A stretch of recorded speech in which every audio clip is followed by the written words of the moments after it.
Listening to the Inside Carolina podcast sponsored by Johnny T-Shirt, JohnnyT-Shirt.com. I am your host, Tommy Ashley, joined by Greg Barnes and Jason Staples.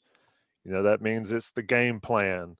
Carolina, Virginia Tech, high noon on Saturday in Kenan Stadium. Uh, Greg Barnes joins us after a long week and a long press conference yesterday from Mac Brown. Greg, but I want to go to that to start the show. And Jason, I'll bring you in here in a minute. Mac talked about expectations and offense and patience and the countless offensive coordinators that there are in the world, including our very own inside Carolina offensive coordinator, right? Greg Barnes. Is that how that works? Well, that's where I was going. We're getting right to For those of you that don't know why we're laughing, if you hadn't seen Mac's press conference from yesterday on YouTube, he mentions that there's probably some probably some offensive coordinators on that Zoom call as well. Greg, in all seriousness, I think Carolina's expectations on offense are set a lot about or set because of how they did last year at times. Your opinion on what folks should expect from this offense and why is it relevant and why is it maybe comparable to years past for Mac Brown? Well, I really think it's a situation where people tend to forget that North Carolina was 7-6 last year, and they just focus on the stats of Sam Howell, which because he had such a phenomenal freshman year, it made everybody else look better. It kind of hid some of those blemishes, right? And so what happens? I mean, we saw it with Trevor Lawrence most recently, where a kid has a phenomenal freshman year, and coaches, especially this year, they're sitting around in the offseason with all their players at home because of COVID. What are they doing? They're watching film, and they're trying to figure out, okay, when we play North Carolina, what can we do to limit Sam Howell's effectiveness? And I think that's what we're seeing. The funny aspect of it, though, Tommy, is when Matt came in, because North Carolina had accomplished so little in the previous 2 years, winning 5 games, you have to wonder, because it'd been a while since he'd been back in the coaching realm, if he thought he would get more than 1 year of kind of build up, right? But what happened was, because they went 7-6 last year and they had a good finish at the end, all of a sudden expectations were through the roof. And if Sam Howell wasn't putting up Heisman type numbers every single week, there's going to be criticism all around. And to Mac's point, the goal is to win the game. Is it our best games yet? No, it's not. We have a lot to improve upon. But I think he's a little bit frustrated that some people have been critical of how the offense has looked. But it kind of reminds me, we talked about this off the air, but a lot of people like to ream on John Shoup back a decade ago. And Butch Davis was incredibly dismissive of those criticisms, saying, yeah, people used to criticize us at Miami when I was first there and we weren't having so much success. But when you start having some of the elite talents come in, all of a sudden we're running the exact same plays and we're scoring 42 points a game. And not that Phil Longo is not going to adjust things, but the more talent that comes into this program, the more explosive it's going to become. Are they going to have off weeks? Sure. But I found it a little bit interesting that Mac seemed to be a little frustrated with some of the criticism directed the offense's way, considering that they've scored enough points to win games. Jason, as far as expectations and creating pressure, does it create pressure for guys like Sam Howell? We've talked about Sam Howell enough. Let's talk about guys on the offensive line maybe that don't get any of the press, but certainly get a lot of the criticism when the offense struggles. Where's the line there, expectations versus pressure? What's good, what's bad for a team like North Carolina?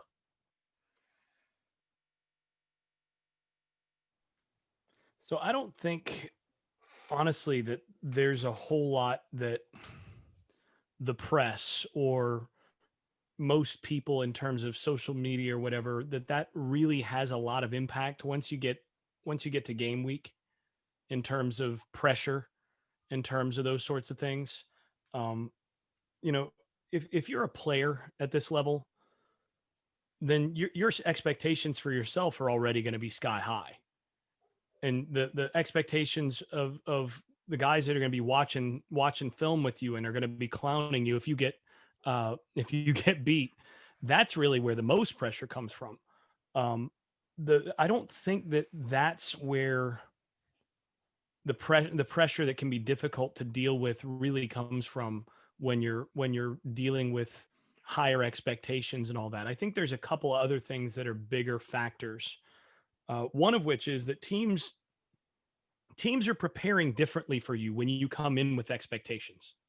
So last year, for example, and I know a lot of Carolina fans won't like to hear this, but last year, when I went back through, I've got the coaches film of both the North Carolina and North Carolina versus Clemson game and the Clemson versus Florida State game. And I can tell you right now, Clemson ran pretty much their base stuff against Carolina and wasn't fully, like, I think they probably were caught by surprise by some of the stuff that Jay Bateman did. And that basically they didn't really give that film doesn't give the impression that they were holding back or holding on, basically bringing out their tendency breakers and all of that in that game. They basically came into that game with their default. Here's what Carolina does. Here's what we usually do against it. And we're going to do that. And then you go, I think it was 2 weeks later with the Florida State game.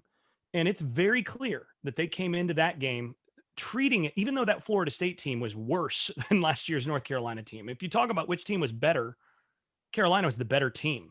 I don't think anybody knew that going into the season that was going to be how it was. But when when you watch that film, especially the first quarter and a half or so, when Clemson just absolutely poured it on them, it was like, tendency breaker, tendency breaker, tendency breaker.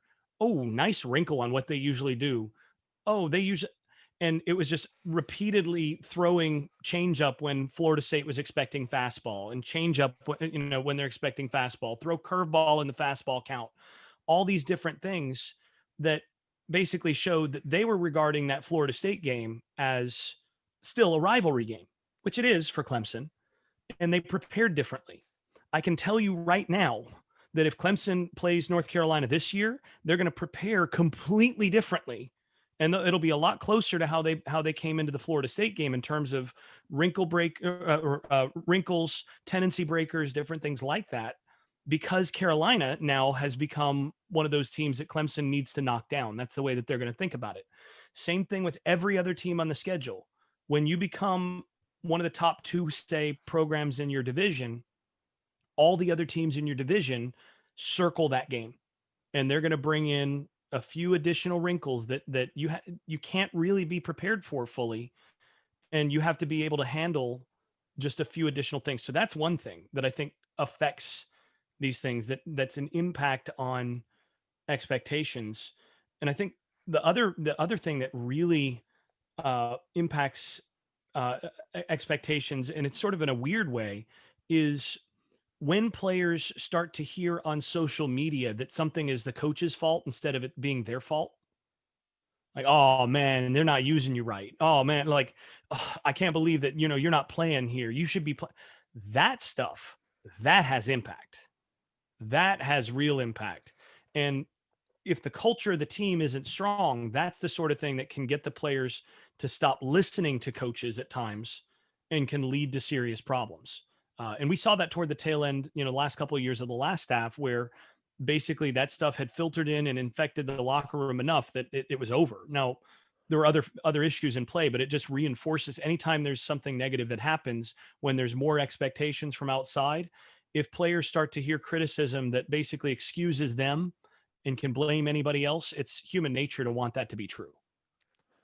That's an interesting take there. That's something we could explore in great detail over the or could have explored over the last several years, especially, what was it, 2014, that they almost imploded, Greg, before the 2015 season. Maybe it was 13. Anyway, back in the other staff, I think Mac Brown's presence and his staff's presence certainly has a lot to do with tamping down any of that. And especially when you're a top 10 team, 2-0, Greg, you've got a Virginia Tech team coming in that has had Carolina's number. I mean, there's no other way to put it other than a couple of times over the last 8 seasons. Greg, how big a game is this for North Carolina football? I think it's an incredibly important game. North Carolina, the way the schedule sets up is beneficial for UNC. We've talked about that a lot. And part of that is because they've avoided some of the better teams in the league. You don't have to play Clemson, don't have to play Pittsburgh, Louisville. We'll see exactly how they turn out, but I think that's a pretty decent team. And then your other opponents in Notre Dame and Miami are at the very end of the year. And so the one team that we talked about coming into the year that you should be a top 25 team was Virginia Tech. And so, this is a game where, because you don't want to handicap it to the extent of saying you're really playing for one slot in the ACC title game, but you essentially are, right? I mean, you have Clemson's already going to be penciled in there. And so now you're talking about Virginia Tech, North Carolina, Miami, Notre Dame. Those are your top contenders right now. So considering North Carolina plays 3 of those teams, you've got to win a couple of those games if you want to have a chance to go to the title game against Charlotte against Clemson.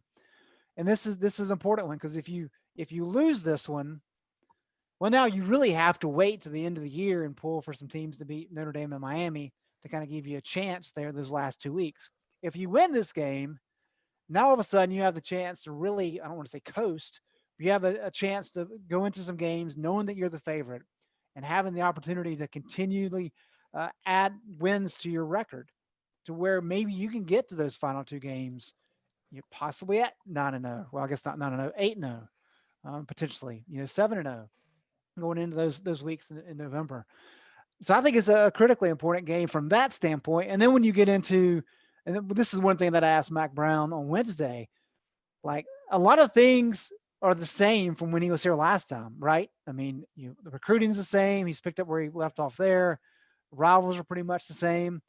Virginia Tech was not in the ACC at that point in time. And this is before the Michael Vick era. This is really before they exploded on the scene nationally back in the late 90s.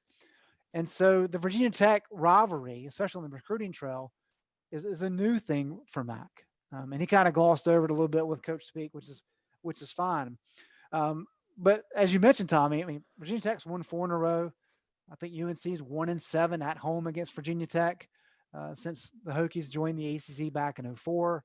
So there's a lot of reasons for North Carolina to want to win this game. And they've done a good job shutting down the border recruiting wise. But if you can take advantage of this weekend and win this game, not only are you putting yourself ahead in the standings, but you can finally say, you know what, Virginia Tech had their run. It's over. We're the team in this region right now for everybody to contend with. Let's move ahead. Interesting point there about Clemson on one side. Basically, what this year has done is created a 14-team coastal division. Right. Yep. And that's, so you're right. You got to beat the teams that are expected to be there. Jason, looking at Virginia Tech, I mean, from the recruiting standpoint, this may be why Mac maybe glossed over it. He talked about guys don't pick schools based on who wins and loses games. I mean, you can't have dominance on one side, but Carolina's dominated Virginia Tech on the recruiting trail at least since Mac got back, and they've lost 4 straight to them.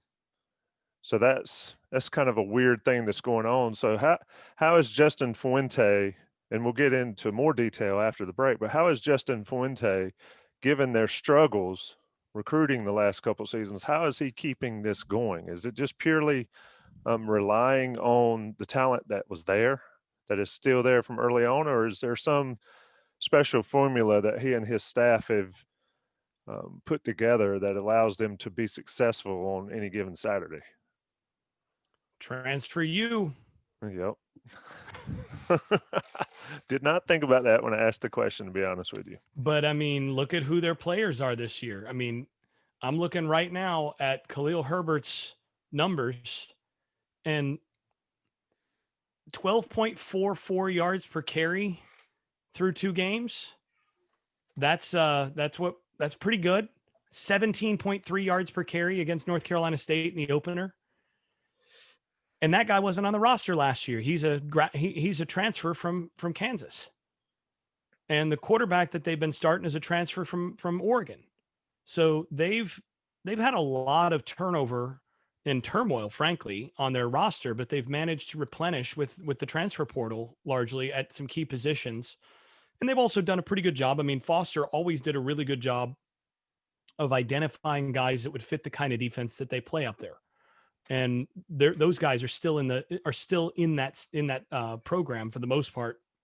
And so they're going to continue to be pretty good on that side of the ball indefinitely until, that starts to trickle out, and they'll have to do something to change that. They'll have to actually do a poorer job of evaluating and getting those guys into the program. But really this year, most of all, it's having some key transfers that have, I mean, it's like Miami as well. It's key transfers that have helped those programs stay afloat. That's a great point. They don't have those transfers, though, on the lines, and Virginia Tech's going to be tough on the lines. We'll talk about that after the break. Johnny T-Shirt's our sponsor. You need to go visit them. Football stuff, home gating. I always try to say tailgating with home gating. Well, some people might be able to do some semblance of tailgating in Chapel Hill this weekend. I don't know how much the Chapel Hill police will allow it, or the campus police, but anything you need regarding that, home gating supplies, tailgating supplies, anything you need football wise, face coverings. You need a mask to go see a game at Kenan Stadium. Go get it at Johnny T-Shirt on Franklin Street beforehand. Locally owned, alumni operated. It's a family owned business that we need to support, especially these days, especially in 2020. And it's getting a little chilly, even though as I look outside today, it's like 85 degrees here and hot. Sweatshirt weather. Ross Martin talks a lot about going to Johnny T-Shirt and getting all his sweatshirts. Well, they've got plenty of them. And if you like the long sleeve T-shirts, they got them too. You can shop in store on Franklin Street. So if you're up there Saturday for the game, go do that in store. You got curbside service, or you can go to Johnny T-Shirt online and they'll ship it right to your door. You can't beat it. Great sponsors, and 10% off if you're Inside Carolina Premium subscriber. Take another short break. Let the big guys pay their bills. We'll be right back. Talk about the game plan portion of the Game Plan podcast. Tommy Ashley, Greg Barnes, and Jason Staples. We'll be right back.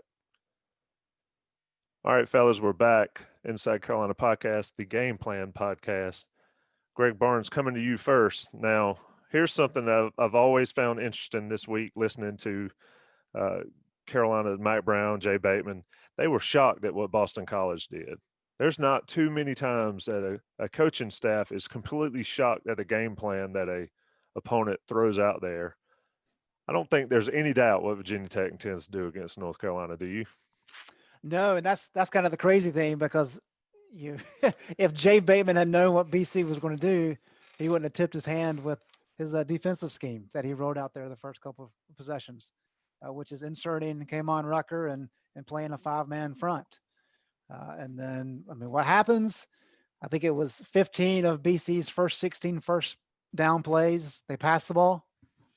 David Bailey averaged 4 yards per carry in the game, but they only handed the ball off to the running backs 10 times. It's just crazy, but Crazy. Whatever. There's no question what Virginia Tech is going to do. You know what? I'll take that back.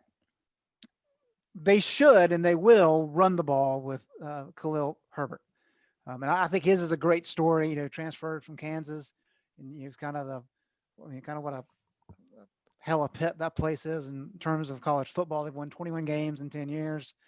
But if you look at his stats, he was averaging, I think, 5.7 yards per carry at Kansas, had 1,700 yards in his career.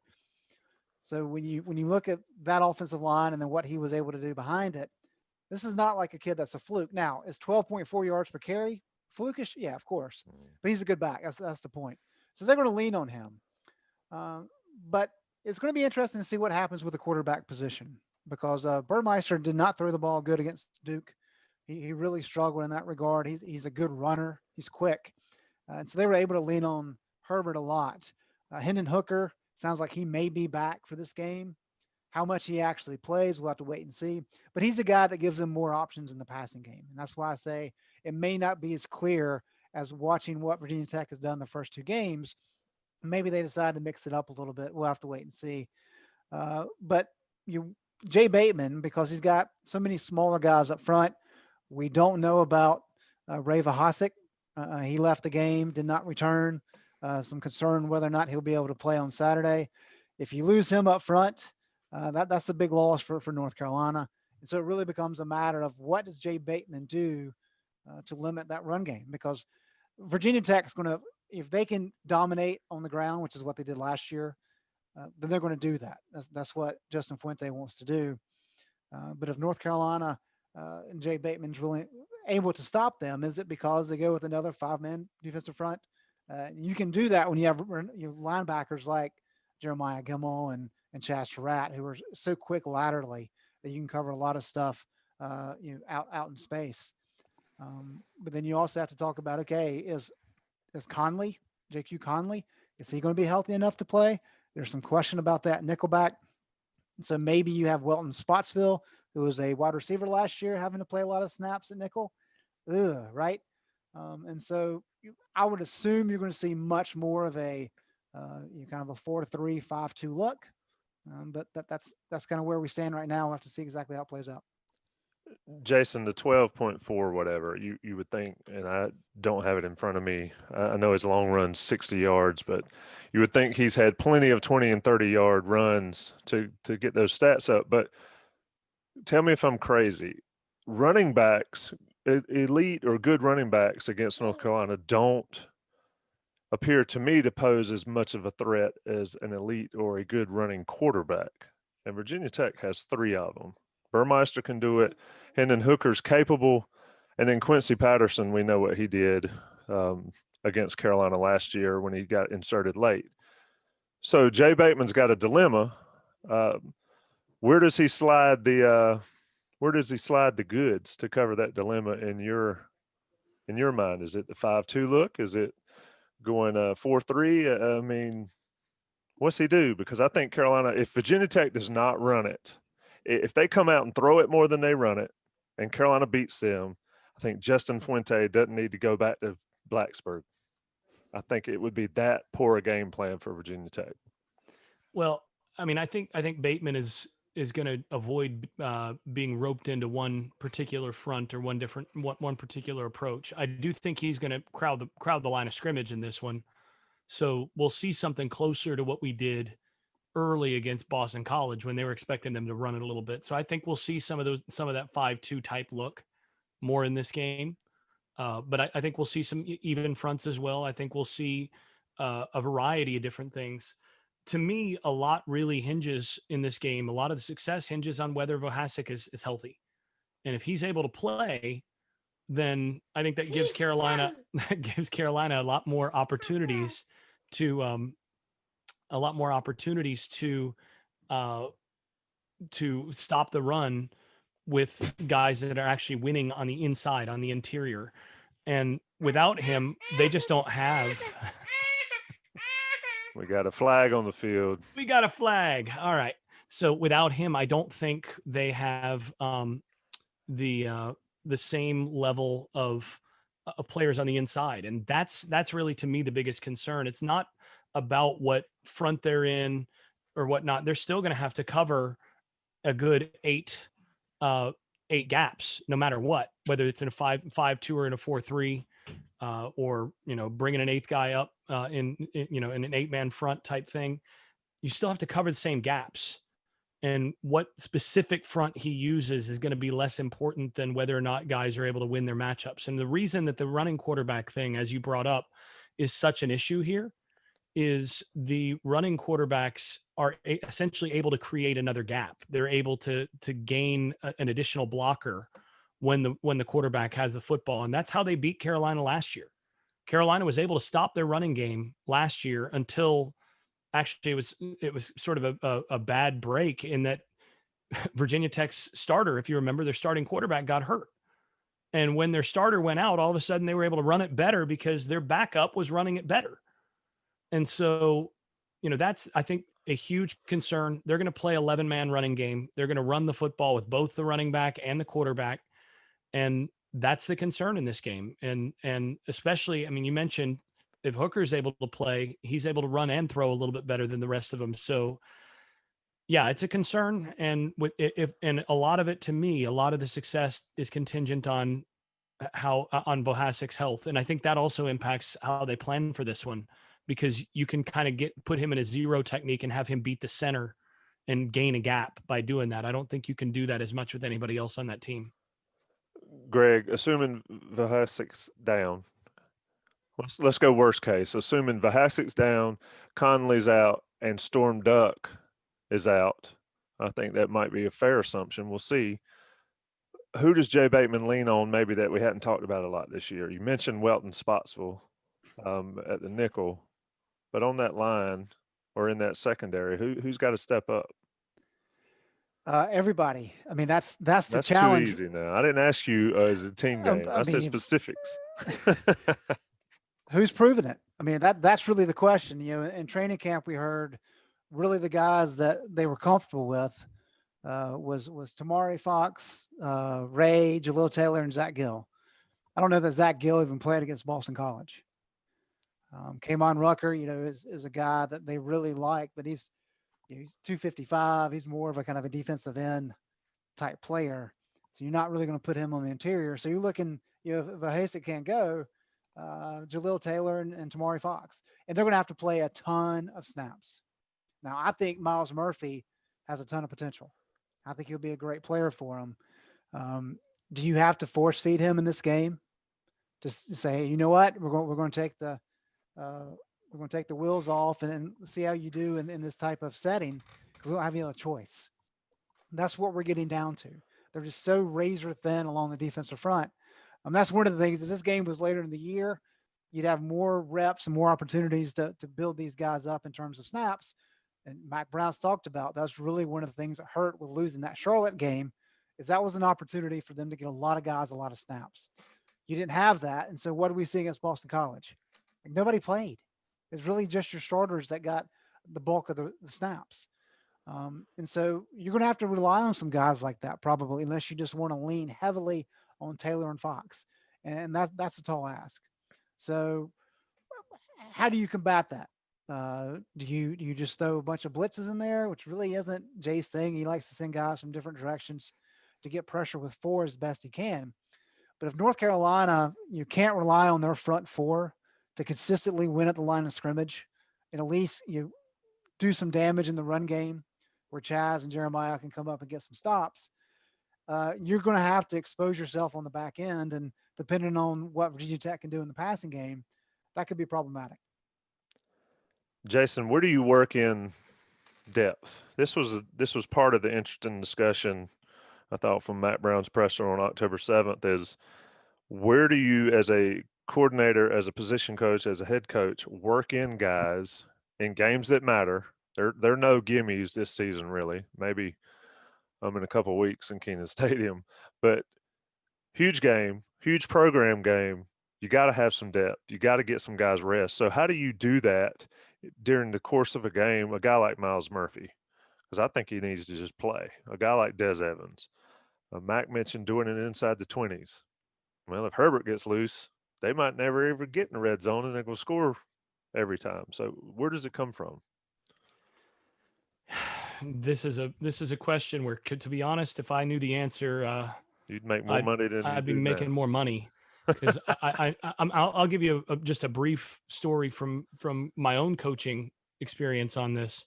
That, you know, coaching wide receivers, we had some good talent at Jordan when I was there, and we had some guys down a little bit below them that I was trying to develop as well. And also just trying, I mean, guys that are working hard in practice. And at the high school level, you want to make sure you're rewarding that and getting guys some time as well. And so you're always trying to squeeze some reps for this guy or that guy, even though it's taken one of your better guys off the field. And also you're accounting for, you know, guys that are playing both ways, that sort of thing, and are tired. So you're constantly juggling that. But to go back to, there was a game where I'm shuffling guys in and out as best I can, mostly between the 20s, and trying to, you know, this guy gets 3 reps here, 3 reps there, and just, you know, all right, you come out. I'm trying to guess on what the situation is, what the likelihood that the ball's going to go there, that this guy can actually do this versus that. And then we get to a situation where I think it's a 3rd down, and I've got a younger guy on the field, and turns out that he comes open, quarterback goes to hit him, and it would have been a clear touchdown, and he just flat out dropped it. and my starter's standing next to me going, come on, coach, you know I'd have caught that. That would have been another touchdown, man. Come on. And I sat there and I looked at him and I said, yep, my bad. I'm sorry, man. Because I'm trying the best I can to get a younger guy enough reps. You're going to have to drop a ball once in a while just to be able to catch him in the future in that. But by shuffling around, I almost certainly cost us a touchdown. That ended the drive and we didn't score. And that's the thing is that, on the flip side, I can choose to run my starters into the ground and they're probably going to make that catch and we're probably going to be a little better off. But then next year, we're not going to be as good. And then also we had guys go down with injury and then your guy's completely not ready. So you're always juggling this as a coach and there's really no right answer to it. What you're trying to do is you're trying to work guys in the situations that you're calculating is going to hurt you the least. and that's going to be different depending on what teams you're playing, on down and distance, on location on the football field, on game situation. Are you up by 7? Are you down by 7? Is it second quarter? Is it fourth quarter? All of those things have impact on how you're going to approach that question. And like I said, I didn't get it. I haven't gotten it right every time. And you're not going to get it perfect. The best principle is, a lot of times you make sure that you're putting guys on the field in situations that are asking them to do what they're already best at. So if you've got a young defensive lineman who can rush the passer, but he's a little bit suspect on other stuff, then you start to get him reps on third down, on clear third and long passing situations where he's going to be rushing the passer 9 times out of 10. And you do that when it's, when it's minus territory, when they're not on your side of the field. And that's the sort of thing that you're doing. Or if you've got a defensive tackle who's really good at stopping the run, but not as good, against the pass, then you put him on the field for first and second down when the ball's on your 30 or on their 30, not on your 30, but on their 30. You do things like that where, you put a guy on the field where he's having to block for a screen pass when he's been doing that well in practice the whole time. There's any number of things that you're trying to do to minimize how much a guy can hurt you while maximizing how much experience he can get. Yeah. And Tommy, I'll give you 2 anecdotes from what we've seen out of Jay Bateman. North Carolina goes up 14-3 against Boston College. The very next possession, his defensive line included Des Evans, Miles Murphy, Kamon Rucker. So they're in a position where if everything goes very poorly, you still got a lead. And then the other thing is, one thing we saw late in the game is what we saw last year. And I think this is, I don't know if this is a tendency or what, but last year, because Jay really only had Aaron Crawford and Jason Strobridge to lean on in the middle, there were various drives where he would put other guys in on first and second down. And if it got to third down, it was like a 3rd and 4, and he could get off the field, he would sub those guys in, and they would come in on third down to try to get off the field. We saw that against Boston College late in the game a couple times. We had whoever was on the field, in the middle. Third down came around. Vahasek and Tamari Fox came back in the game to try to get off the field. So those are techniques that he's trying to utilize to steal reps for guys, give them experience without really putting his team in harm's way. Over under on how many snaps Jeremiah Gemmel and Chaz Surratt play? Every single one. I agree. I think all. Yeah, I would say all, and then you add you got to figure on how many snaps they're going to be, and there's going to be a lot of running the football in this game, so probably the clock will be running a lot, so maybe not as many snaps as you think. So I'd set the over under at about 70 snaps. Interesting. Something we'll check back in on next week. I agree, though. They're not coming off the field as long as Virginia Tech has the ball. Real quick, we've got a pretty long podcast going here, but I want to talk about the offense. We talked about the expectations earlier in the show, Greg. Is this a game really that maybe Carolina can make some hay doing what they want to do, or do you see Virginia Tech more of the same? I know COVID got right many of the Virginia Tech D-backs over the first 2 games. I think they're supposed to all be back in some form, but Carolina's approach on offense here. I think this game is pretty easy in terms of figuring out what Virginia Tech wants to do. You mentioned all the Virginia Tech defensive backs that were out last week. They do expect to get some of those guys back, but I mean, they had to start a walk on at safety. I mean, that's how thin they were in the secondary, and that's problematic. I mean, you can do that against Duke, right, and have some success, but they still gave up 31 points. I think where Virginia Tech has success and where they're capable is in getting pressure. They've had 13 sacks in 2 games, so 6.5 per game. North Carolina's given up 3 sacks per game. And if there's a blemish really for Sam Howell, I know we've harped on the deep passes. That's kind of an anomaly more than anything. And this goes for a lot of quarterbacks, but specifically with Sam, he struggled this year when put under pressure. He's 23 dropbacks under pressure. He's 3 of 10 passing, touchdown, interception. He's been sacked 6 times. Virginia Tech has the options, especially, do we know if Josh Azudu is going to be back? How's Jordan Tucker? Felt like he injured a knee last week. We'll have to wait and see exactly what their status is going to be at game time. But if Virginia Tech can get pressure and they can force North Carolina into some 3rd and long situations, that's how they have success. That's how they have a chance to win this game. If Sam Howell has plenty of time to sit back there in the pocket, I think he's going to have a field day. And Virginia Tech can score some points for sure. But at that point, Virginia Tech would have to win a significant shootout. For me, that's really the key offensively for UNC against that Virginia Tech defense. Protect Sam Howell, give him some opportunities to throw the ball down the field, and you'll have a lot of success. Jason, you agree there? I do think it'll be a shootout. I think you're looking at both teams in the 30s, maybe upper 30s. But what's your thought, Jason? Yeah, I agree. I think this game's going to have some points scored, and I think it's going to be an entertaining game.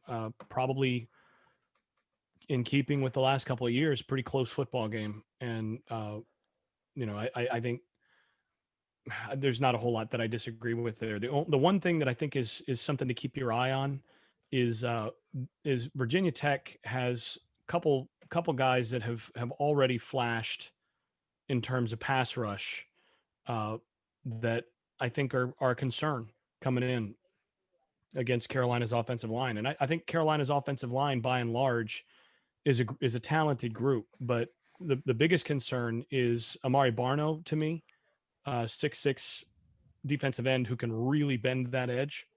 He's I think going to be a real tough matchup for Carolina coming from the offense's left side. And you're looking at, this is really the first big test for a first year starter at left tackle. And that's something that I'm going to be watching early to see how well he holds up against that pass rush on 3rd down in particular. And they also have, Emmanuel Belmar already has 3 sacks on the year. Number 8 is another guy to keep your eye on, and Virginia Tech will move those guys around. They're going to stem their front. They're going to stunt. They're going to do all sorts of things to cause problems up front. And they're going to test Carolina's offensive line. This is, I think, the toughest test that they'll have faced. And they've had, they've been pretty good overall on the year, but there've been a few places where there've been some hiccups, particularly against some pressure looks and against some stunts and all that. And Virginia Tech will test that. So that's something to keep an eye on in terms of what Carolina is going to face there. I think mostly Carolina is going to try to take advantage of some places where I think they'll have an edge in the secondary. But I think there's going to be a lot of points scored on this in this game overall, and we're probably looking at a game, and like you said, with both teams in the 30s. Let me stick with you real fast. You did a video segment on the blitz pickups by the running backs. How huge is that this weekend? Oh, it's a big deal. And I think it's an even bigger deal. I mean, the 3rd video this week was on Howell getting rid of the football to the right spot on time against a blitz package, which he's not always done this year, and he certainly didn't do last year. And that's something he's going to have to do in this game. He's going to have to be willing to come off the guy he wants to throw to go to the right guy. And there've been some times where he's locked on to the slot in particular, and we all know he loves to throw to Daz. But teams know where he likes to go, and they're gonna bring pressure and try to drop guys into lanes where they know he's going to want to go against some of that pressure, and he's going to have to be able to diagnose that and get it out quickly because they will bring some pressure in this game. The other thing is Carolina's running backs can make life a lot easier on Howell just by continuing to run the football the way that they have. If they're able to run the ball on this Virginia Tech team, that does simplify a lot because you're playing from in front of the chains instead of behind them, and it's a whole different game when you're doing that. Yep, you got to be clean too in the penalty area, the offensive line penalties, the false starts, and things like that. If you're listening to this and you've not watched Jason's videos on the video breakdowns on YouTube and on the message boards, you need to check them out. I mean, they're worth price of admission for Inside Carolina subscribers, and definitely can learn you some things, as we say in the country sometimes. Greg Barnes, it's pick time. I'm gonna start with you this time. You made a lot of noise in preseason pick'ems. We won't talk about that again. Made a lot of money too. How's this one shake out? Carolina, Virginia Tech, Kenan Stadium.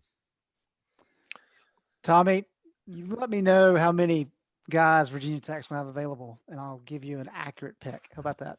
It works the same way for both teams. So I'm gonna call you at 11:55.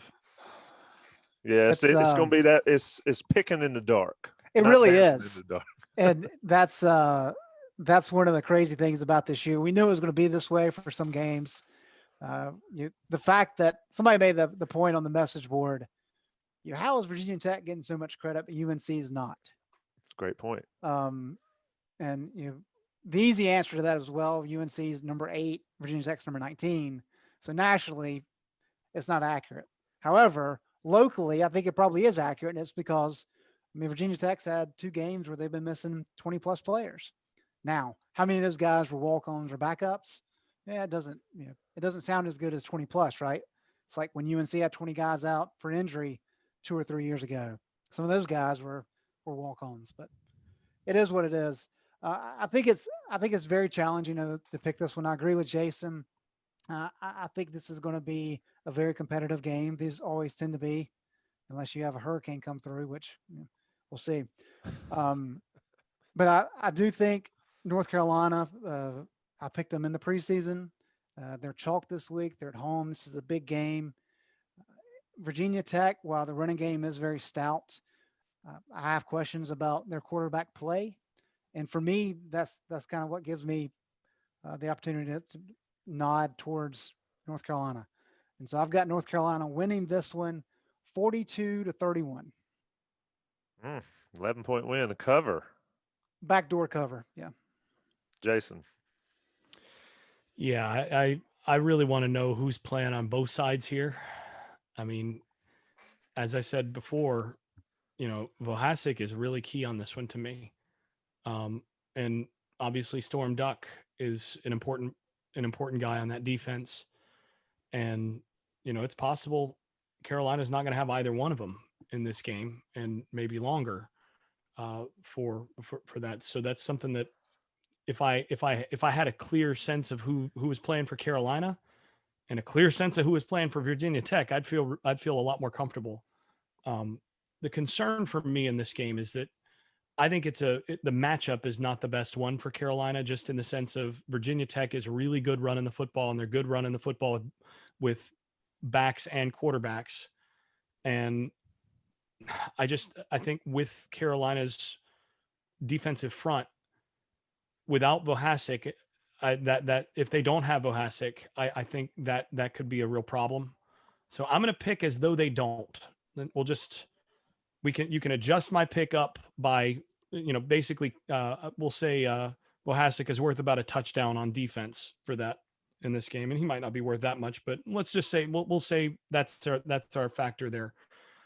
Given that, I would say if Vohasek doesn't play, and assuming Duck doesn't play, I'm going to go with Virginia Tech 41, North Carolina 38. Interesting. I'll give you that. If then, or either or. I'm not picking it. I'm gonna pick it on the. You coward. Of course. If you'll listen to I probably shouldn't even say this, but there's an of course, but maybe that Louis C.K. does. That's hysterical. I'm going to save my pick for the Inside Carolina Live show on 97.9. You have to listen to that between 9 and 11 on Saturday. And I'm waiting for Greg Barnes to call in with any last minute news. No, I believe I picked Virginia Tech in the preseason show. And the reason I did that, if I did, I can't remember, to be honest. Sorry, I'm sure Buck will call me out. I think that until Carolina shows they can beat these guys, I'm going to pick Virginia Tech. So that shows the way I'm leaning. And I agree with you, Jason. Vahasek is huge. The one thing that concerns me for North Carolina, either way, is that teams that can run the ball consistently seem to have more success than teams that throw it consistently because there's too much that can go wrong passing. Anyway, I'll say. And it's a tough ask for, I think Jay Bateman is one of the best in the game, but it's really hard to beat a team that can run the football on you simply because of personnel. Yep. And then until Carolina shows it, but I think it's a shootout either way. I'll pick on Saturday about 10:55 a.m. Sorry, boys, I'm not getting on record on this one quite yet. You've been listening to the Inside Carolina Game Plan podcast, sponsored by Johnny T-Shirt, JohnnyT-Shirt.com. Jason Staples and Greg Barnes have joined me. I'm your host, Tommy Ashley. Thanks, boys. Thanks, Tommy. Thanks, Tommy.